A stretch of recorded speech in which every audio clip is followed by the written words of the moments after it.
You straight up cuckooed that dude, bro. Oh my God. You've got all your Charger gear on because feeling fresh as hell. Well, you guys better enjoy it. The fans loved it. You have to love what you're seeing on tape if you're a Chargers fan, especially for the future with Justin Herbert. On the move and throws and touchdown. Do this together. Players, coaches, staff, fans, together we can create something truly special. Stay tuned for some good content.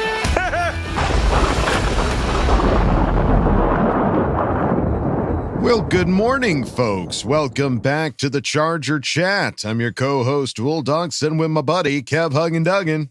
What's up, boys? And Kyle, the coach, Duggan. 0-2, Schmo and 2. I forgot all about those games. What is the that? Vikings. What happened? I just woke up. What year is it? Yeah. All right, folks. Preseason.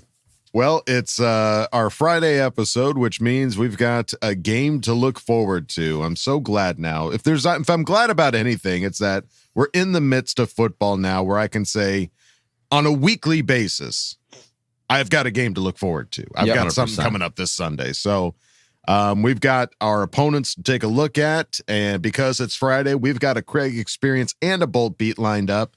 So let's waste no time. Let's start at the top with some recent news that came out with the Chargers. Bridget Condon had a quote here. Sebastian Joseph Day, bless you. Sorry. Bless you. Sebastian And bless Joseph this Day. man. And bless this man on people who are writing off the Chargers after starting 0-2. Fuck them. We're going to continue to focus on us and what we need to do to improve. And if people want to write us off, well, good for them.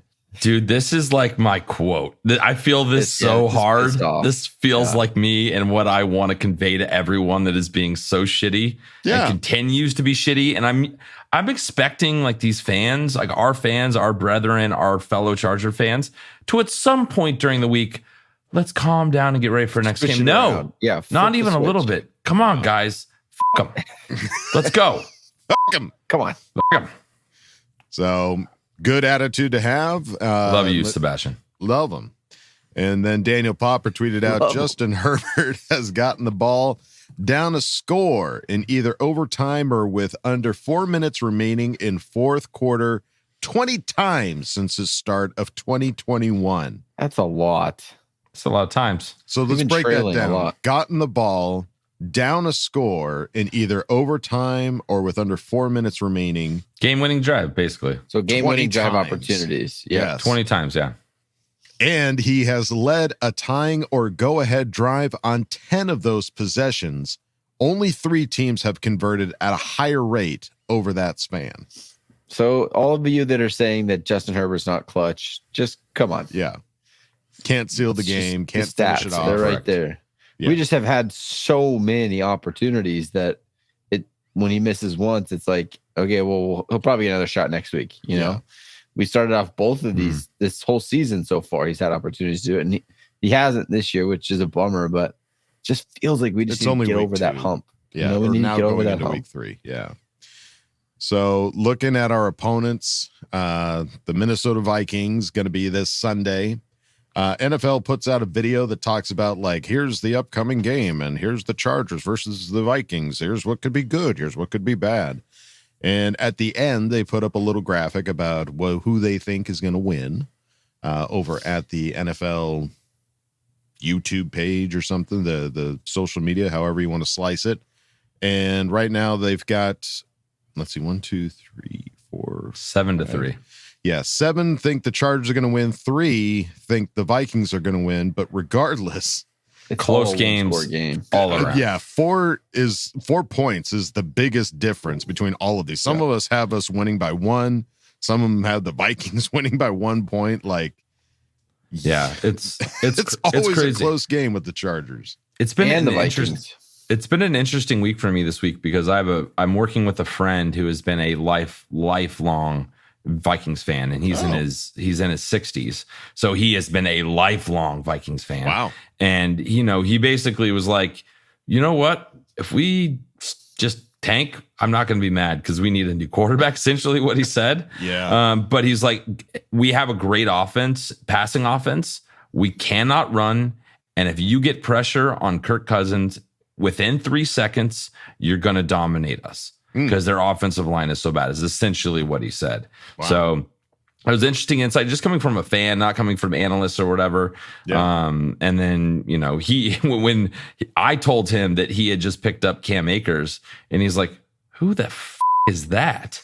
Like, he had no idea. He was unimpressed. He's still pissed about Dalvin Cook being, moving on from Dalvin Cook. So it's just kind of interesting to see another fan base that is in the same. We are in the absolute same position as the Vikings right now. Like, the wheels are falling off. People are stressed out of their minds. I think the difference with our team, I think we have an overall better team, and we just can't give up big plays. Yeah. You're going to have, Justin Jefferson. He's going to go off. He goes off every game, no matter who he's playing. Just be prepared for that, but don't let any other big plays to anyone else. And I think we're going to win this game. I'm feeling good about it. And we're seeing everyone wants to call us out and say, bullshit, we're not making any improvements. I think that's not true. I think, what our defense did last week, we gave up a couple big plays, but overall we played a better game. So, 100%. So I'm excited. I'm re-energized and re-excited for this week. Likewise. All right, let's take a look at some quotes from practice. This one's from Justin Herbert on preparation. Says, the energy has been great. We're professionals here, and these guys show up every day to work and do their best. It's an honor to share the field with them. It's on us as an offense to be better. The coaches have done a great job in putting us in a position to win. We just have to execute better. We believe in everyone in this organization. Things haven't gone our way the past couple games,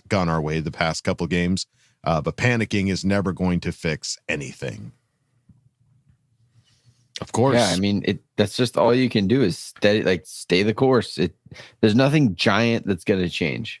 Right. And that's the hardest part with the Chargers right now. It's not like the Vikings also 0-2. There's rumors of them trading Kirk Cousins to the Jets. I was like, yeah, you should do it. You should get what you can and salvage whatever picks you can get for him. It's like, I love not being in that position where it's like we have studs everywhere. And it's like, there's no point in selling off one because we're in a position to win right now. So it's like, we just got to start getting it figured out and putting some W's together. It just feels like we have these 2 weeks here. If you can go 2-2 into the bye, beating the Raiders, being a good season. Spot. It's a different thing entirely. Yeah. 100%. And then Derwin James, on his confidence in the defense, said, I've got all the faith in the world. Everyone is focused on the result, and we know the sense of urgency that we've got to get. We've got to play harder and get better, but I've got all the confidence in the world in my guys. Love that. The thing is, the first 2 weeks, if you look at the secondary, the same guys have played at another level in the past. Like our secondary used to be a solid, it was the solidest part of our defense, and our run defense was the worst part. So these guys can do it. They just need to get it going. I think we will. Yeah. Agreed. This team has too many good guys. And I mean, that's the thing is like, talking about getting rid of Kirk Cousins, it's like they just picked up Cam Akers. So it's not like they're in a sell all, type mode. Like they're still going to come out and try to win as well. But like, I feel like we just have the better guys to come out there. Too. And especially looking at this injury report that just came out for the past couple days, talking about who has been practicing, who hasn't been practicing. One of the names on there that we've been dying to see hit the field in a regular season game is Deion Henley, the linebacker, who we saw him play in preseason. It was exciting. He was all over the field. He was the best part. He was making plays. Yeah. And then had to deal with a hamstring injury that kept him out the first 2 games. But this last Thursday got himself a full practice in. So that is extremely exciting to see. But there are a few other names on here. Joey Bosa got a limited practice Wednesday, didn't practice Thursday. That's okay. It feels like rest. It feels like rest. It feels like he's just not. I don't think Joey Bosa's going to practice this year. That's just going to be the. Just put him out there for 10 plays and let him go. Yeah, he's just not going to be a practice guy. That's just okay. Not his thing. Hey, if he's as effective as he was this last game, A-okay by me. 2 sacks a week. Don't practice all you want. Who gives a shit? Dude. Austin Eckler still hasn't been practicing. They've been talking about seeing him on the field, present. Okay, I love that you just still go out there. I don't know. Like when I was growing up in Pop Warner and even in high school, if you're hurt, you're still at practice. Yeah. Like, don't tell me these guys need treatment 24/7. They can go out and be with their teammates for 2 hours during practice, staying as a part of the team and like listening and being able to give like some recommendations and like pointers on, hey, you could do this or that to their backup. I don't know. I think it's weak. It's kind of frustrating me with Eric Kendricks, how he's just nowhere to be seen. He's the new guy. He had a very mediocre game week 1. Now he's got this hamstring that he played through it the whole week 1. And then now he's not even at practice anywhere to be seen for 2 weeks. I don't know. I don't know. It just doesn't feel like a team. And I know that's just the NFL. That's how all the guys do it. But get your treatment an hour before practice and then go be with your teammates and then get another treatment for another hour after if you need it that bad. Yeah. It has been weird that we haven't seen or heard about Kendricks, his situation, his timetable, just that, there is no timetable, basically. Yeah, Coach Staley also like holding everything so close to the chest is it's a the little opposite. bit infuriating. But we were so mad last year when he would give us info that was absolutely wrong. Like 1 to 2 weeks. Yeah, I think I honestly feel better about this because getting your hopes up and then it not happening is way worse than him being like, well, sorry. Yeah. Got nothing for you this week. Yeah. Honestly, I understand you it's a little annoying, but for me, it's less annoying than like getting your hopes up and then there's jack shit. Yeah, agreed. Christopher Hinton, our defensive lineman, had no issues Wednesday, but then Thursday didn't practice due to a back injury. So that's concerning. Sketchy. Khalil Mack didn't practice Wednesday, but got a full practice in Thursday. Chris Rumpf, also a guy that we've been curious to see hit back on the field, got a limited practice Wednesday and a full practice Thursday. Well, speaking on him, would you rather see Chris Rumpf or Thule? I'm Thule all day. But you need both. And Chris Rumpf, the big special teams guy too. Yeah. That's a huge part of our special teams. I'm going to be curious based on the last game, especially with Thule's performance, what that's going to mean for Chris Rumpf time. Cause I think honestly, I feel like he probably dropped down on that. It's a good point. Depth chart. And then Mike Williams was dealing with an ankle injury, but got full practices in on Wednesday and Thursday. So all good things to see. We'll have to wait and see how it all pans out for the game day, who ends up dressing up, who's active or inactive and all that jazz. But this is all the way up to Thursday. So we still got a Friday practice to take a look at. But things are looking good for a pretty healthy team to be hitting the field there in Minnesota.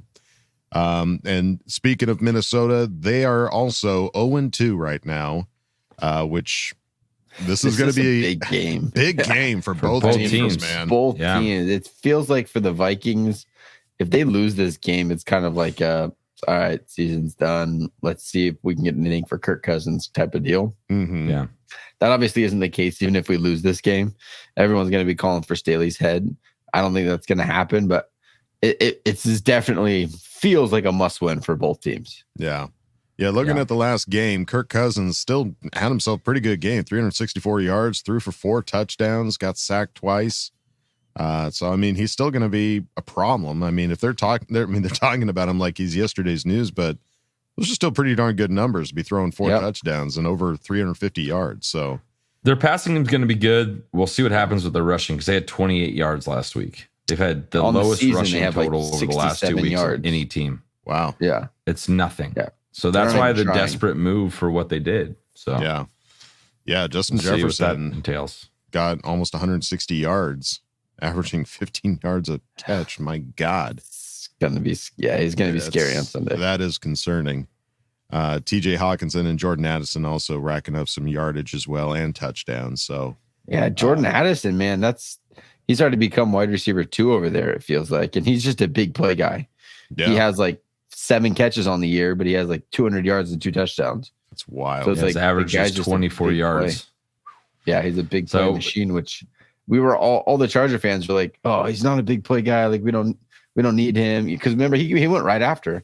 We drafted Q in the first round. Jordan Addison Zay Flowers and then Jordan Addison. Those were the next 2 picks. Right, yeah. Interesting to see how Zay Flowers and Jordan Addison are huge parts of their offense. Q's kind of non-existent on the Chargers depth charts, though, which I would love to see him do a little bit more. Just same, dude. I mean, you spent a first round pick on this guy. Let's get him some catches. Let's have him see some field time. But maybe we'll see that this upcoming game against the Vikings. And Kevin mentioned earlier, the Vikings traded for Cam Akers, the running back that was previously on the LA Rams. The conditions of the trade include a 2026 conditional pick swap. But Akers has to combine for 500 yards rushing and receiving for the picks to count. But I think that when I saw that was kind of a trigger for me, at least from what the Rams think of him. Like if they're going to put that stipulation in there, they're thinking he's not going to do much. And the fact that he was a healthy scratch week 2, is that all personality? Like what is that? Is he not? Yeah, well, they had all that drama last year where he was like, they almost like cut him because he was being all dramatic. So he seems like kind of an issue. I don't really understand why the Vikings think they need him so bad. But they're obviously just grasping for any type of running back to get that running game going. Wow. And then this is from Score North, which is a Vikings fan account. Said, damn, Rob Gronkowski believes Minnesota Vikings quarterback Kirk Cousins will be trade bait if the team loses to the LA Chargers in week 3. So as you guys were talking about, like, yeah. Man, it's just there's a lot of narratives going on right now for both teams, and like, God, man, let's get this win. Let's put this behind us. Let's just get the monkey off our back, and let's get this season started because we need to be 2-2 heading into the bye week. Yeah, and it all starts this Sunday. And, let's go, folks. You can start looking over at our Patreon, patreon.com/ChargerChat. Check out all the funny videos we got over there. We've got we put one out every week, and we've got bunches of tiers that you can join at. You know, you could be checking out our content for as little as $3 a month. So go check out Charger Chat patreon.com/ChargerChat. And if you don't want to go over there, that's totally fine. You can go on over to our regular website, chargerchat.com. Check out all the cool stuff we got over there, t-shirts, hoodies, and stickers.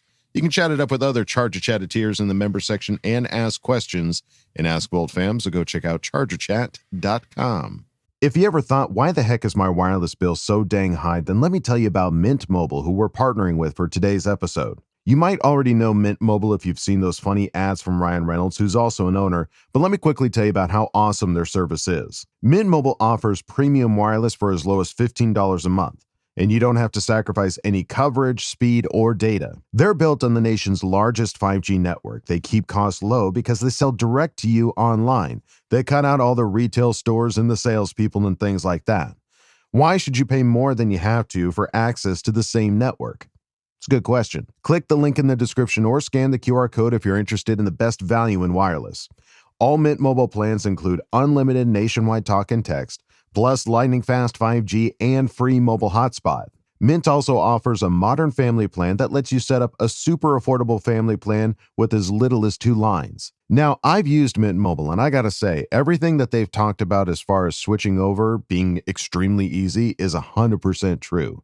It was a super easy process, and then once I was switched over, I honestly didn't notice a difference in my performance. You know, all the apps that I typically used, like Twitter and YouTube and things like that, ran exactly the same as they normally did on my previous carrier. Like I said, switching to Mint is super easy. Thanks to their digital eSIM cards, you can sign up and activate immediately right on your phone from the comfort of your own home.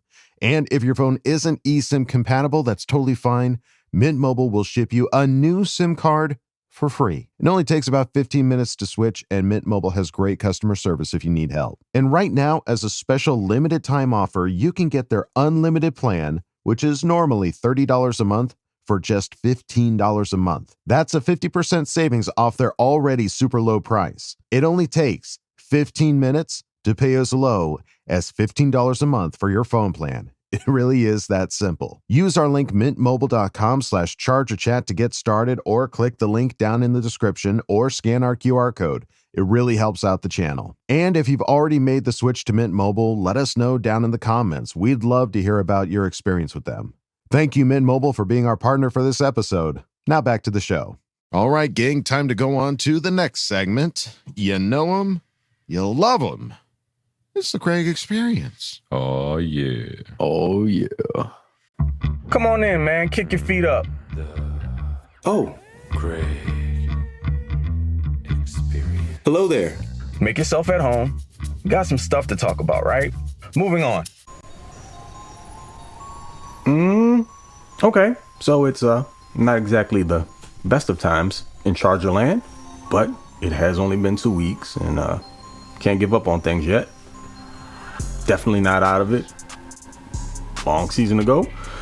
You guys all know that. But I do understand a bunch of folks that are out there kind of sort of in panic mode. You're seeing a lot of the same things you've seen from the Chargers in recent years. I completely understand and feel you. But again, we are on to week 3 now, and you just kind of got to get tunnel vision in on that. I'm sure the players are focusing just that way and taking it week by week, game by game. So how about we join them? Right? We on the same page here? We walking this walk together? Cool. CC gang. Fellas, the biggest of salutes, and to the rest of the boat fam, what is going on? She got Craig in Texas here with another week 3 edition of the Craig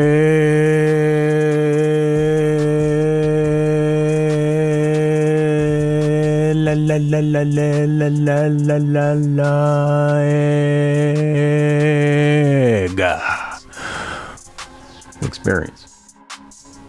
Hopefully at this point you guys have found a little bit of relief from the migraine I'm sure we've all collectively suffered through since last Sunday, and have now gotten your focus, again, solely on the Minnesota Vikings. This week's competition is who the Chargers go head to head with. And if you've been around long enough, you folks probably know that I have some familiarity with a one Mr. Justin Jefferson, who is arguably now the best wide receiver in the NFL. Still feels super strange to say that, but in case you didn't, we're from the same hometown. He played on the same high school team as a very, very close relative of mine. They were teammates, and also watched the little kid since he was attending my wife's parents' summer camp way back when.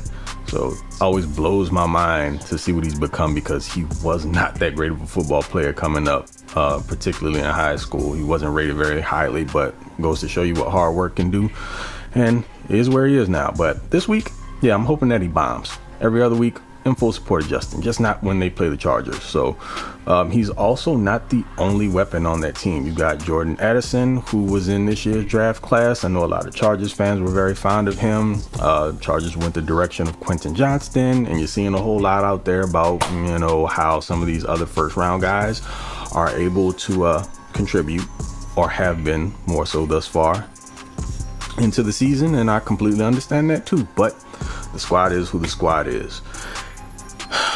But looking at it from a Charger standpoint, there are a few things that I think that we can take away from last week's game that should help propel us into this one. Cam Akers just got traded to the Vikings, so that's something else to worry about, because the running game over there wasn't all that stupendous up until this point. Their offensive line is a little shaky, but now they have a viable option in the backfield, and I don't know how much run he'll get this week, but I'm sure he'll participate. So it's just something else the Chargers have to be on the lookout for. But the fact that some guys really stood out on defense up front should help with that. Speaking to a couple of them, one Mr. Tuli Tuipulotu, speaking again of rookies, had a nice little breakout game. You could attribute a couple of those, at least one of Joey Bosa's sacks, to the fact that he was playing alongside Tuli and he was being all sorts of disruptive. And to have a guy that young, newly 21-year-old, so now able to drink and do other adult things, still can't rent a car though. Someone that young showing the type of chops he did last week says a lot. I can't get over the explosiveness that he put on display, which is something that I didn't see a ton of from his USC tape, but it's definitely there now, so don't care. He can absolutely hold up at the point of attack, super relentless in pursuit, and he can put some heat on the quarterback. So love to see some more of that going after Kirk Cousins this week, someone who is definitely not mobile and does not like to have to deal with pressure.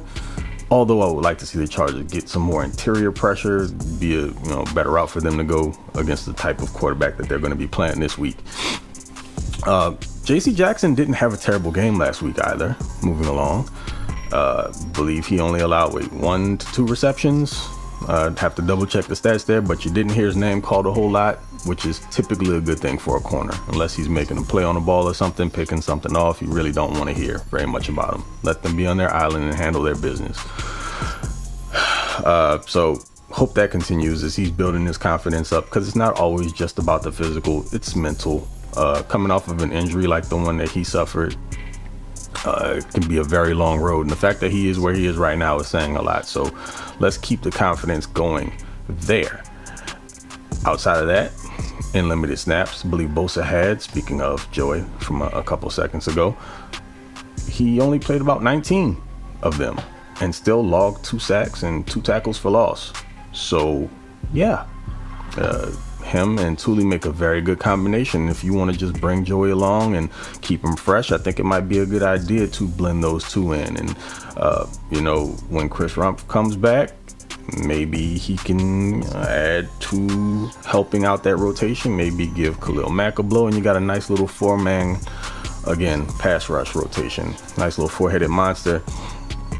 And they could do some damage on the outside. But again, still not trying to be a Debbie Downer here. I would much, I'm not going to say rather, but, in tandem with that, would like to see some more interior pass rush. So if you can maybe line Joey up over the guard, maybe even a little bit of Thule doing that to get some pressure on Kirk in his face and get him moved off his spot, be fantastic. Those were kind of the main standouts. Oh, I'm sorry. Kenneth Murray. Mr. K9, bravo, sir. You probably played your best game as a Charger to this point. We've seen some flashes here and there, but he was all over the place. I mean, he did have a boneheaded penalty, but, you're going to have the good outweigh the bad, so we're not going to focus on that. Definitely, by my estimation, his best game as a Charger. And he did it pretty much in every facet of the run game, coming up to really stonewall Henry in the hole a couple times. And that's saying a lot, because King Henry is a load. And, even on the blitz, I mean, it was a free rush that he had to the quarterback, but he finished. So that's important. That doesn't always happen. So it's some pretty significant progress made there.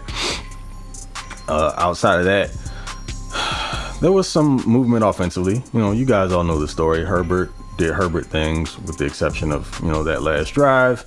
And the running game didn't really get going. Would really, really, really like to see Isaiah Spiller get some run in there, because I think he would have maybe provided a little bit more of a spark in the running game, as someone who's able to create something out of nothing. If there's no hole there, he's got really good vision and can make something happen. And just wasn't in the game plan, apparently. I understood it more last week, because the Chargers need a second return man. So Elijah Dotson being in there and active over him made more sense. This week, we were down Austin Eckler. Just assumed that Mr. Spiller would get some more burn, but wasn't meant to be. We'll see what happens this week. I'm not sure what the deal is with Eckler. Still hasn't practiced. If I had to guess, probably won't. Well, I know guys are out there with their pitchforks out for Brandon Staley. I understand why, but fact of the matter is, again, people, it's only been 2 games. He is our coach, and what are you going to do? Not support him? I mean, if they were to can him during the season, who's the next option? Kellen Moore? I mean, you want to put that on Kellen's back? You're going to be a new OC and have to lead the team? Might not turn out the way you expect. But ultimately, I just feel like the team has to stay on the course. Let's get this W stacked brick by brick, keep it moving, and hopefully everything will be okay. But keep the faith, because again, it's only been 2 weeks. So I'm realistic. Y'all know that. Doesn't feel great right now, but if a team can turn it around, it's one that has the talent that the Chargers do. And look at it this way. The Bengals are 0-2. Last time they started 0-2, season ended pretty well for them, right? There's always hope until there is none. But y'all know what it is. I appreciate y'all for joining me here. It is Mr. Bolt Gang all the boats everywhere with the guys, and just all decked out today. Or Do Not Bang, aka TOP_FLYT3 over on Twitter, and also catch me on the Lightning Round podcast. How we get down over there. Come check us out. And until the next time, after this week's game, we can chop it up then. See you next week, hopefully after a W, of course. Y'all take it easy. Okay? Love you, bye. All right, a lot of good points there, Craig. Thank you for giving us another awesome Craig experience. And there's still a lot of things to be excited about here, folks. If K9 could have one of his best games, if not the best game of his career, this last game, can only get better from here, right? Right. Yeah. Everything's, I don't know. It's just winning. They're not playing bad. They're not turning the ball over like the Vikings are just fumble machines right now. Yeah. It's like, I don't know. Like, we're not playing bad. We're just not winning. We just got to figure out how to win, and everything else is going to fall into place. Yeah. Yeah. 100%. Craig, thank you again. And now it is time to go on to the next segment. It's a good friend, Jason Reed, over at The Bolt Beat. Welcome back to another edition of The Bolt Beat. As always, I'm your host, the acting editor over at boltbeat.com. You can go check out all of our articles or follow us on Twitter at BB_Chargers or myself on Twitter at EatYourReadies. It's a somber time for Charger fans, something that a lot of us are pretty familiar with. The Chargers have started 0-2. Both have been back-breaking losses, one by 2 points, one by 3 points. And this is coming off of a season where the Chargers blew a 27-0 lead in the playoffs and played a pointless Week 18 game in which Mike Williams got hurt, and they also lost that game as well. So this is a 4-game losing streak. Chargers have not won since, New Year's Day, whenever they played the Colts. It's been a rough few months for Chargers and Chargers fans. Obviously, there's a lot of conversations about the future of this coaching staff, of this team, what things are going to do. And usually I come on here, I tell people not to overreact. Look, Week 3, very important. Historically, very hard to dig yourself out of an 0-3 hole. That doesn't mean it's impossible, but it's very hard to do, very hard to make the playoffs by doing that. And if they do fall 0-3 and it's for the same reasons they lost the first 2 weeks, it doesn't mean that they're just 0-3. It means that they're 0-3 and they also have a massive hole that's resulting in losing these games. That's an important thing to remember when we talk about kind of comparing this team to other teams in the past, which I'm about to do in a second. So if they fall 0-3 to the Minnesota Vikings this week and the Vikings score 40+ points or whatever the case may be, it's definitely time to start having some conversations about the future and what this season might look like for the team. That being said, that hasn't happened yet, and the Chargers could win this game. They could be 1-2. Yes, it's not ideal, but you can dig out of a 1-2 hole.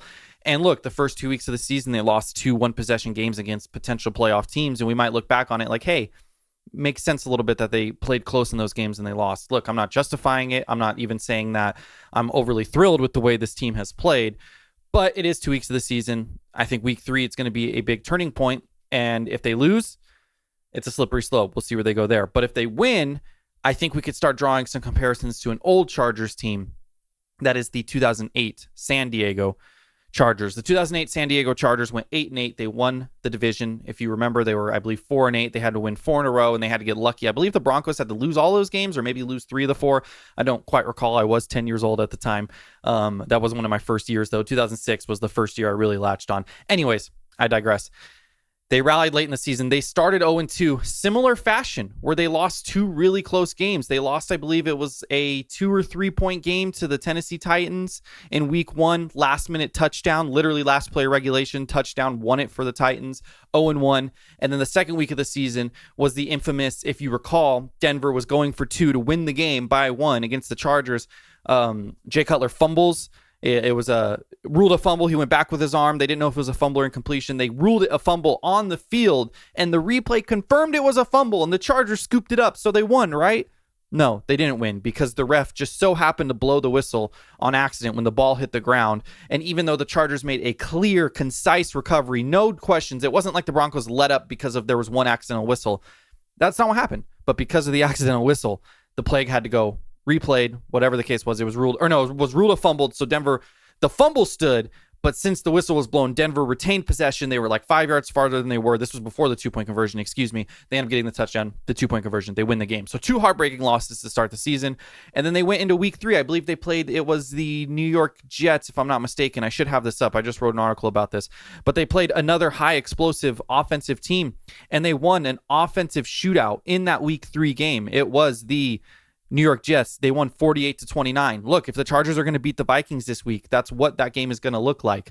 48-29, something in that ballpark. They played the Jets, they beat the Jets, then they played the Raiders in week 4, beat the Raiders to move to 2-2 on the season. Obviously, the Chargers have the Raiders this year in week 4. They could also move to 2-2 following this path.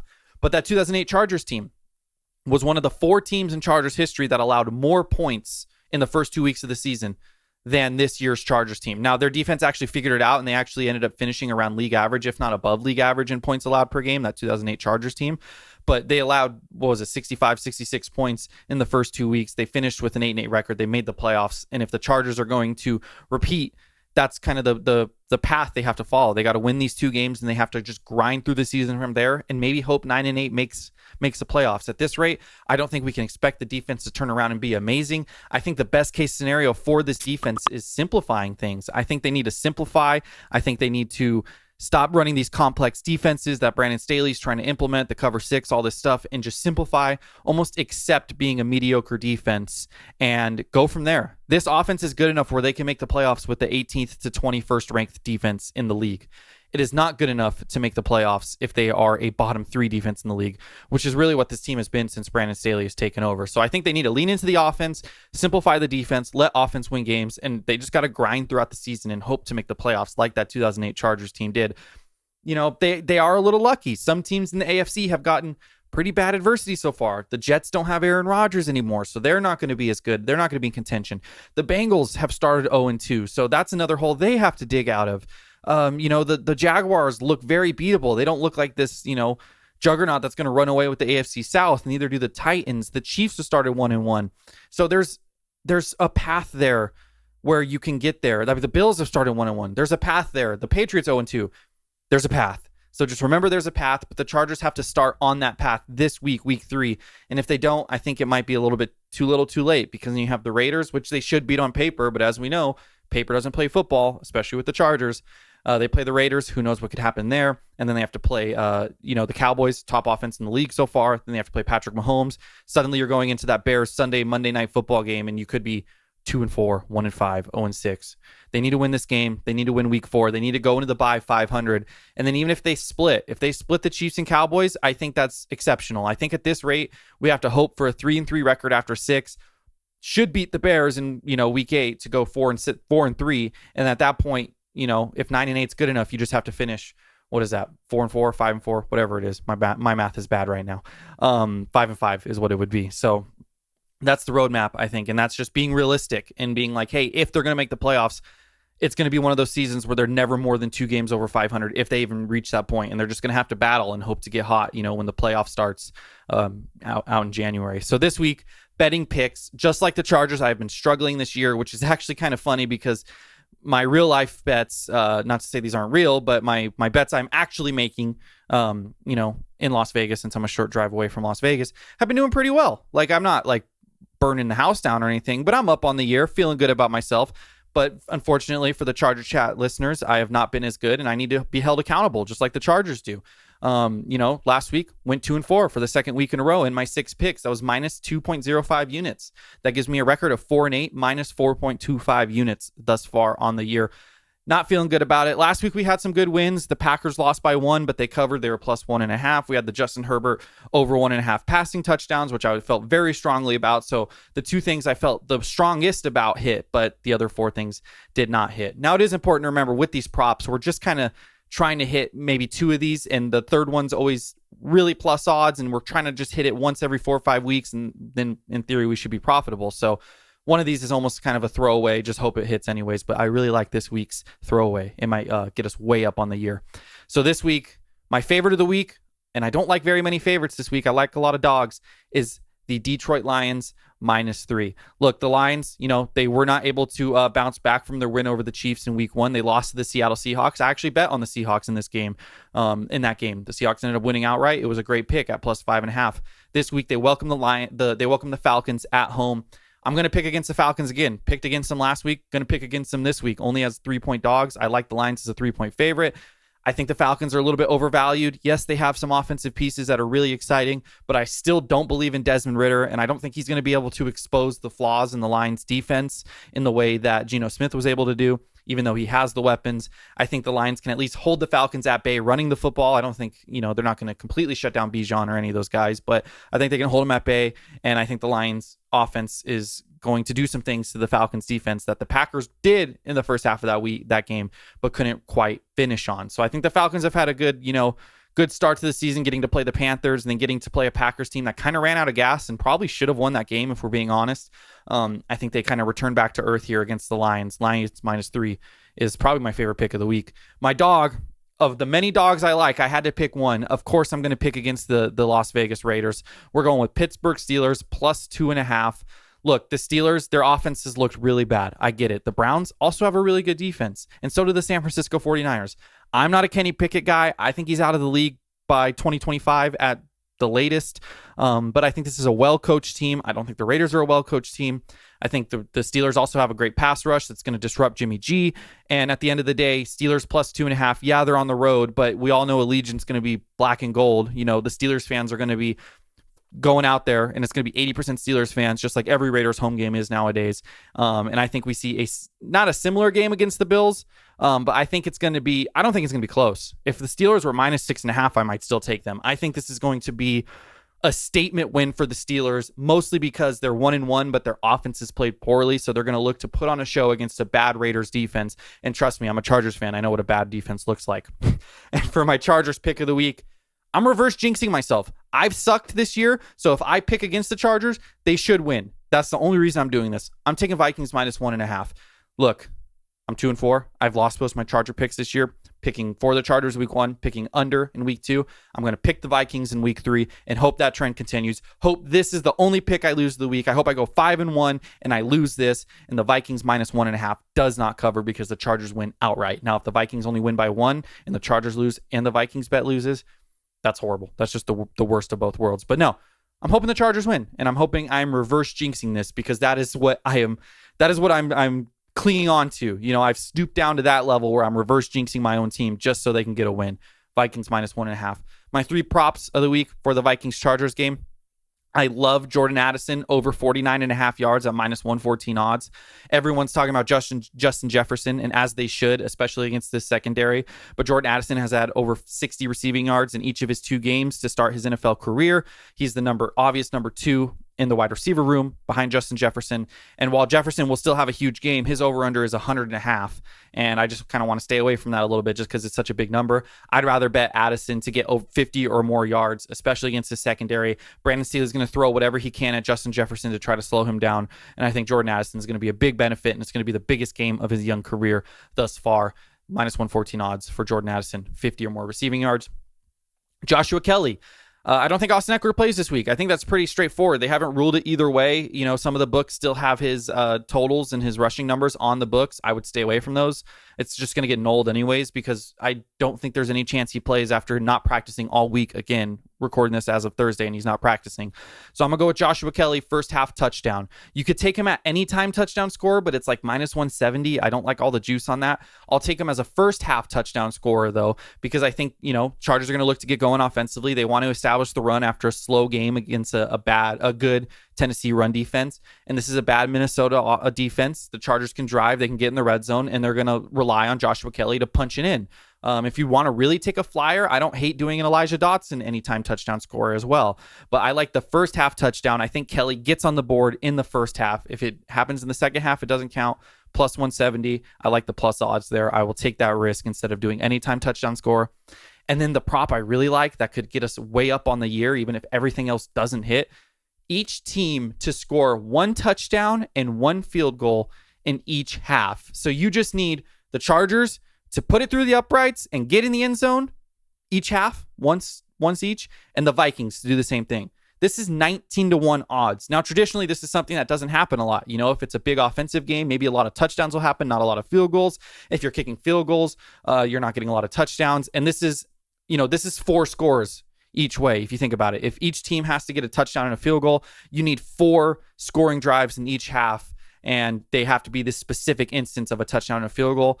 It doesn't happen often, but if you're ever going to take a bet like this, and this is on FanDuel, this is the game to take it. This is 2 good offenses. This is 2 bad defenses. Both offenses, could have a situation where they kick a field goal, whether it be the end of the half, with time running out, or I could see the Vikings in a situation where in the red zone and they can't score because they don't have a good rushing offense or because Kirk Cousins chokes, but they're still going to score a touchdown at some point because they have insane receivers and TJ Hawkinson. So I really like this at 19-1. Sprinkle a little something on it. You bet 1 unit, you win 19 units back. If there was ever going to be a game, this is the game to do it. And I'm hoping that can kind of bring us back up the ship. Chargers win, hopefully, 40-30 or something along those lines. It's going to be a high scoring game. I don't think we should suspect anything less than that. And, it's going to come down to the last play. Let's be honest, guys. The Chargers, every single game comes down to the last play. It feels like the Vikings, every single game comes down to the last play. These are 2 franchises that are very similar in the way they win and lose football games. And it's probably going to go to overtime or something because that's just how it is. Something wonky is going to happen. One of these teams is going to fumble the win away. One of these teams is going to go for it on 4th down when they shouldn't.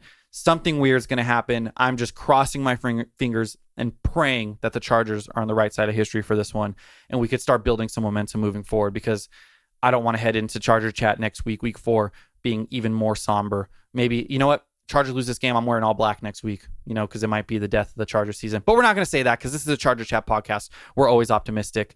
Appreciate you all for listening as always. Let's go Chargers. Let's get back to the Charger Chat, guys. All right. Well, nice history lesson there, Mr. Reed. Delving back to the 2008 Chargers, there are some shocking similarities as far as giving up all those points and making a run at the playoffs. We're going. I'm a little excited from that. Yeah. We're winning the whole thing, boys. Not all hope is lost. It's not impossible. We're not at that junction right now where it's not yet. No, we're not at impossible junction. What's our function? Junction. What's your also?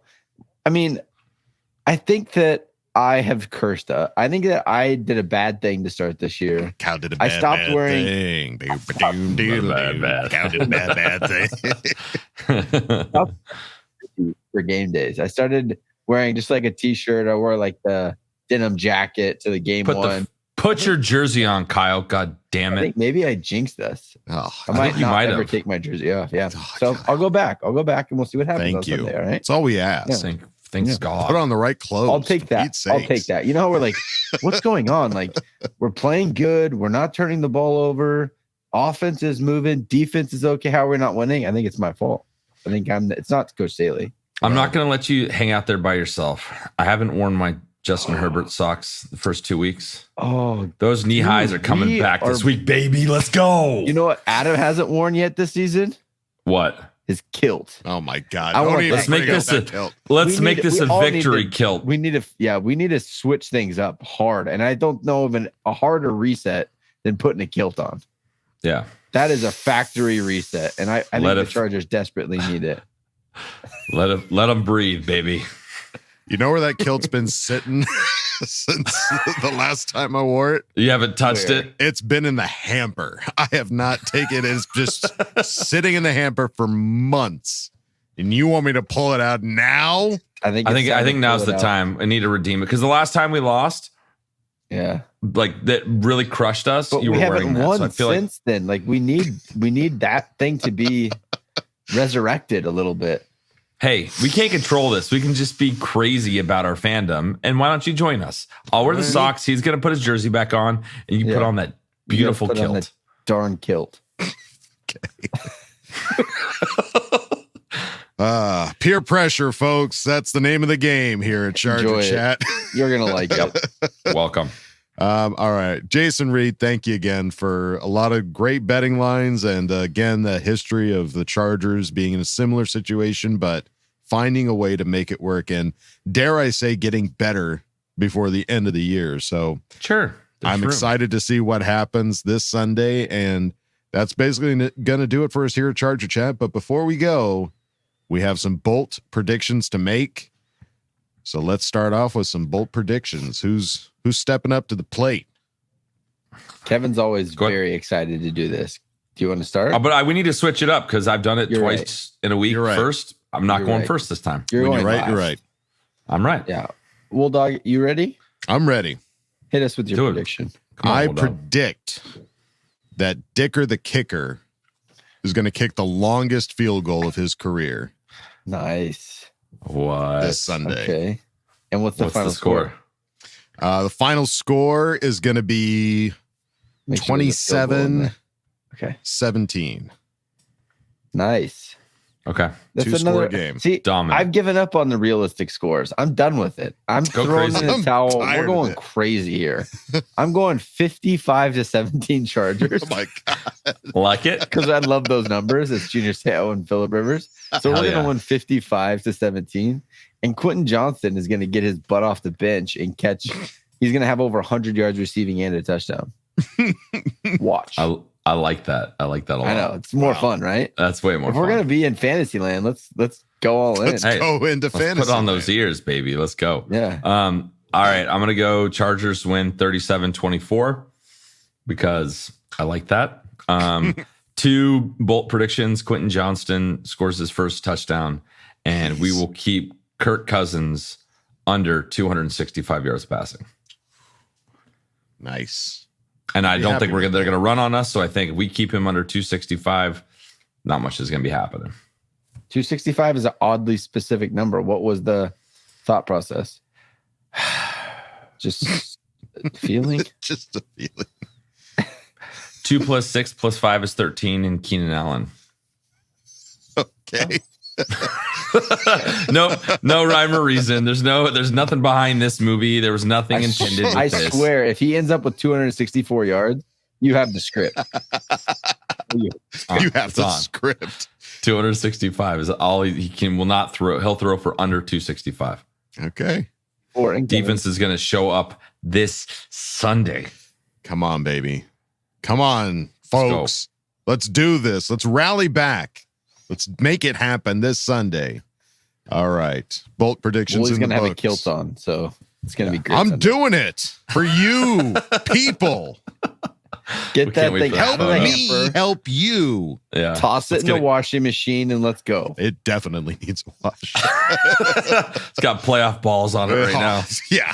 Nobody wants playoff balls on their kilt. All right, folks. That's going to do it for us here at Charger Chat. Don't forget to vote up because we're ready for any squad, any place. Okay, love you. Bye. Okay, love you. Bye. Okay, love you. Bye.